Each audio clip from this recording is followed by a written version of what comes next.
Hi hello ನಮಸ್ಕಾರ ಎಲ್ರಿಗೂ single ನಮಸ್ಕಾರ. ನಮ್ಮ ಕಾಕಿ ಹಾಕೋ ಕನ್ನಡಿಗರಿಗೆ ಡಬಲ್ ನಮಸ್ಕಾರ. ಏನೂ ಇಲ್ಲ, HP ಮೋಟರ್ಸ್ ಕಡೆಯಿಂದ ನಾನು ಮೋಹಿತ್ ಮಾತಾಡ್ತಾ ಇರೋದು.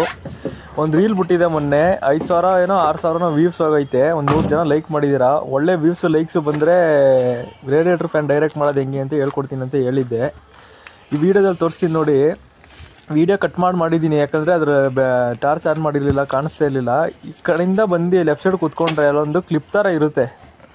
ಅದು ನಿಮಗೆ ಪೈಪ್ ಹೋಗಿರುತ್ತೆ ಗೊತ್ತಾ, ರೇಡಿಯೇಟ್ರಿಂದ 2 ಪೈಪ್ ಹೋಗಿರುತ್ತಲ್ಲ, ಆ ಪೈಪ್ಗೆ ಇದು ಸೆನ್ಸರ್ ಹಾಕಿರ್ತಾರೆ ಒಂದು.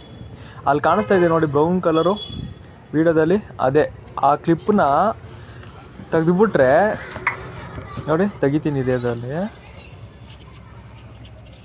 ಆ ಕ್ಲಿಪ್ನ ತೆಗೆದುಬಿಟ್ರೆ ಸಾಕು, ಫ್ಯಾನ್ ಡೈರೆಕ್ಟ್ ಆಗುತ್ತೆ. ಎಮರ್ಜೆನ್ಸಿಗೆ ಟಾಟಾ ಎಸ್ಗೆ ಸುಮಾರು ಜನ ಕಿಲಾಡಿಗಳಿಗೆಲ್ಲ ಗೊತ್ತಿರುತ್ತೆ. ಹೊಸಕ್ಕೆ ಬಂದಿರೋರು, ಗೊತ್ತಿಲ್ಲದಿರೋರು ಲೈಕ್ ಮಾಡಿ. ಇದನ್ನು ತೆಗ್ದಾಗ ಫ್ಯಾನ್ ಡೈರೆಕ್ಟ್ ಆಗಿ ಆನ್ ಆಗುತ್ತೆ. ನಾನು ತೋರಿಸ್ತೀನಿ ನೋಡಿ, ವೀಡಿಯೋದಲ್ಲಿ ಸೌಂಡ್ ಆನ್ ಆಗುತ್ತೆ. ಅದು ತೆಗ್ದು ಕೀ ಆನ್ ಮಾಡಬೇಕು.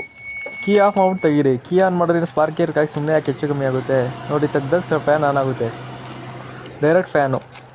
ನಿಮ್ಗೆ ಬೇಕಾದಾಗ ಏನೇ ಎಮರ್ಜೆನ್ಸಿ ಇದೆ, ಓವರ್ ಹೀಟ್ ಆದಾಗ, ರೇಡಿಯೇಟ್ರ್ ಬ್ಲಾಕೇಜ್ ಆದಾಗ, ಎಮರ್ಜೆನ್ಸಿಗೆ ಅಲ್ಲಿಂದ ಬರಬೇಕಾದ್ರೆ ಆನ್ ಮಾಡ್ಕೊಂಡು ಯೂಸ್ ಮಾಡ್ಬೋದು. ಇಷ್ಟು ಕಂಟೆಂಟ್ ಇಷ್ಟ ಆದರೆ ಫಾಲೋ ಮಾಡಿ, ಲೈಕ್ ಮಾಡಿ, ಕಮೆಂಟ್ ಮಾಡಿ. ಏನಾದರೂ ನನಗೆ ಗೊತ್ತಿರೋದು ಏನಾದ್ರು ಇದ್ದರೆ ಹೇಳ್ತೀನಿ. ಹಿಂಗೆ ಸಪೋರ್ಟ್ ಮಾಡ್ತಾಯಿದ್ರೆ ವೀಡಿಯೋಗಳು ಮಾಡ್ತೀನಿ.